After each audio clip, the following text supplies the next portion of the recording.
Hello, everyone. Jeba Edmonds here. Welcome back to the podcast. Now, what do you get when you have that feeling in your soul? By listening to others, you can make great change. And by using your voice, you can be a trailblazer. That is the epitome of this book, Sharice's Big Voice. A Native Kid Becomes a Congresswoman. Written by U.S. Congresswoman Cherise Davids with Nancy K. Mays. Illustrated by Joshua Mangashig Powis Steckley.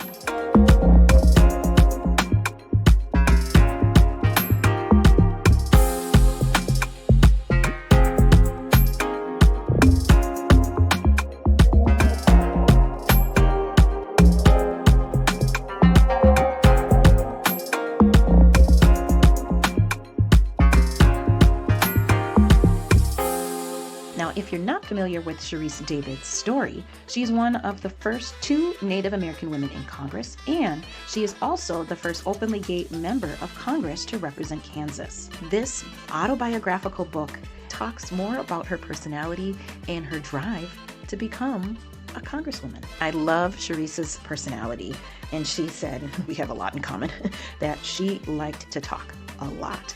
She uses this part of her story to set the stage of her being curious, asking people questions of who their family might be, if they liked Bruce Lee, her love of trying to become Bruce Lee in the sense of her love of kicking through the wall and breaking down barriers per se, and being raised by her mother and seeing her mother asking people questions and talking to people and listening to what people have to say, and how she would be punished by her teachers by making her go out in the hall, and she would still talk in the hall. I mean, raise your hand, listener, if you have been in that situation. Talk about her distaste for onions on her pizza. I mean, your students are going to be sitting here giggling and also being moved by Cherise's story. And some of the questions when kids are curious, and what I liked how Cherise talks about this, is that question that makes people of color and students skin crawl of, what are you? Who are you? And that's something that a lot of your students can relate to. And her saying that tug in your heart of, who are you? And being teased by being a Native American young girl and going to her mother and, what am I? And her mom said, you are a Native American. And then she told me that, that question isn't nice. It's not a nice question to ask people. But she also talks more in depth about being members of the Ho-Chunk Nation. And this story that Cherise paints for us in her own narrative is talking about the history of the Removal Act by the U.S. government and how her people, the Ho-Chunk people that originated in Wisconsin and northern Illinois, were forcibly removed out of their homeland. The story of her being a part of the people with that sacred voice, the big voice, propelled her to continue to use her voice to make positive change. And she talks about being raised by a single mother and her mom working in the military and having her move for over 20 years, just her and her mom, outside of the country to Germany and then back to Kansas and Missouri, and just moving back and forth, and her love of watching Bruce Lee movies and meeting a soldier in Germany on their base that taught her for free martial arts. And that also propelled her to find a life and love of the martial arts. And seeing her mom getting the accolades and her promotion in her job and pinning that promotional patch on her mother really set the stage of her starting to become aware of her own power and standing in that. And I love this page that says, it took years for her mother to earn this promotion, and she knew how hard her mom worked. And the words here that said, focused and fierce, confident and kind, is a person who serves others. And that was her aha moment of, I'm going to serve others. I don't know quite how, but I'm going to. In this book, how she worked really hard. And she did that same act of listening to people, even if it wasn't anything you wanted to hear. She talked about how listening to customers when she worked at a pizza restaurant and how she helped to try to solve problems the best way she could. Then going to college and using some of those money that she would get to pay for her further studying of martial arts. She wanted to learn to fight like her idol, Bruce Lee, and learning how to use the art of jiu-jitsu and taekwondo and capoeira, and starting her first MMA match. I know some of your students are probably like, yeah, we love UFC, and her being one of the trailblazers too in that mixed martial arts world. Then going back into law school. A lot of people of color, especially indigenous peoples, when they see themselves of being in different places that historically have not had them represented.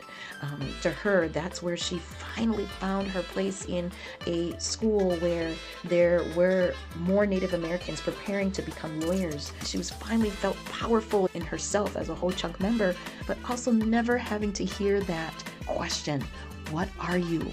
She finally felt, wow, I belong here with people that look like me, that I don't have to answer that heartbreaking question. You know, when you get that question, what are you? You automatically, as a person of color, feel like you don't belong. You automatically feel like, this isn't computing. Why are you here? What are you? And why are you in this space? So many of people of color I know that can relate. And when you are amongst like-minded folks that look like you as a person of color, you just have this sigh of relief of, I don't have to justify me being in this space because I belong in this space. I hope that makes sense for you, listener, out there.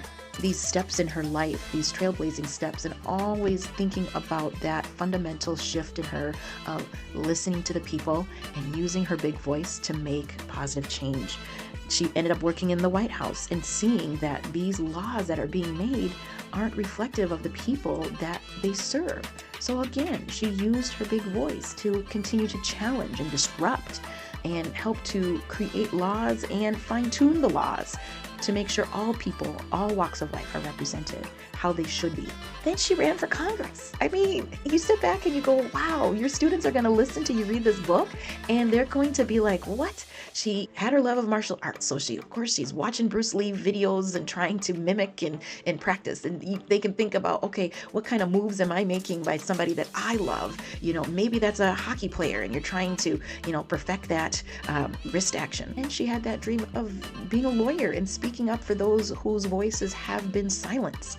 And then she took it a step further to say, it's not only the indigenous people that I'm representing, it's all of the people in the LGBTQ plus IA community that need that voice to be heard.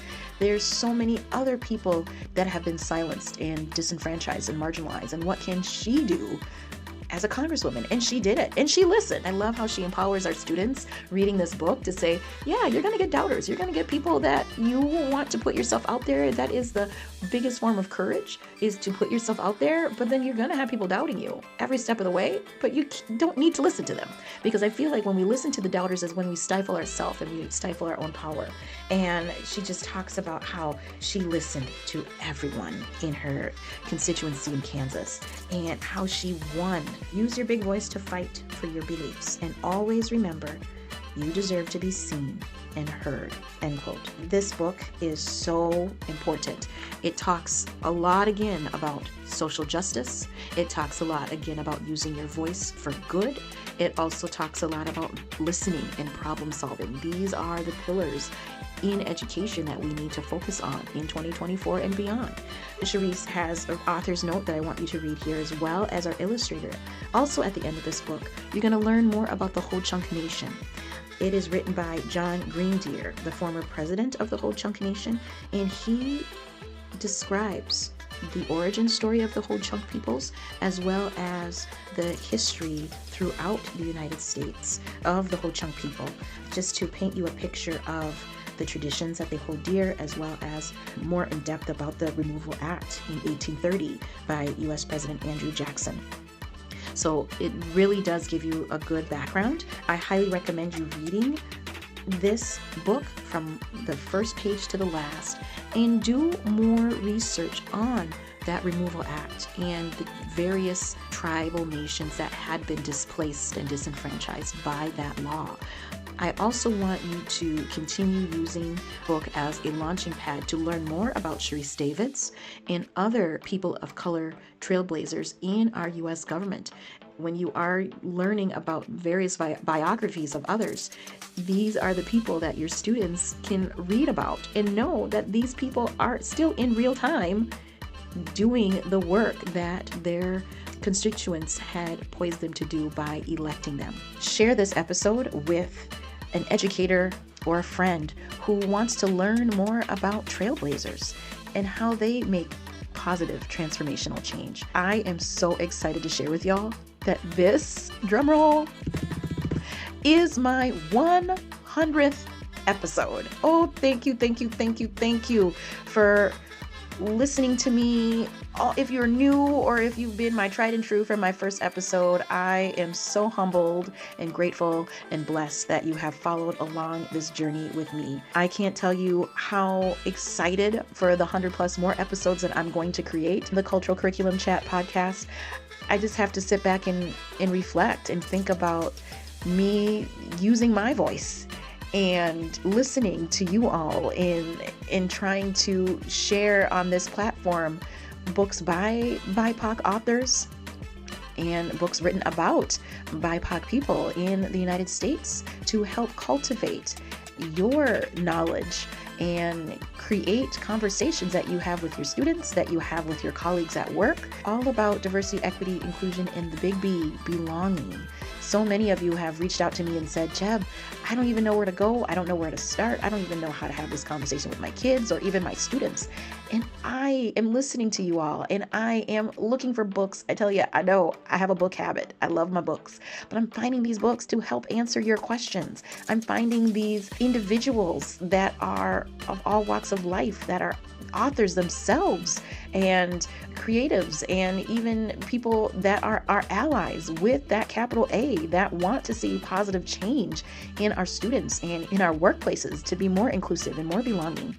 And honey, I am just getting started, y'all. I am so excited to showcase those voices of the people of all walks of life, to let you hear them and learn from them, as well as let you read these books that these people of all walks of life and faiths have created for me to share with you on my platform, so that you can get these books. You can learn from these authors and artists that I have showcased and I continue to showcase on my podcast for here on out, so that you can just put in your headphones or you can listen on your way to the grocery store or washing dishes or whatever you find is your comfort space to get some advice from me. And I'm so grateful that I'm using my voice to help you on this diversity, equity, inclusion, belonging, and justice journey. So that's all that I have for you today. Don't forget to drop a review in the podcast so I can be shared with the masses on the Cultural Curriculum Chat podcast. Thank you so much again. I look forward to seeing you back here, same time next week. Bye-bye.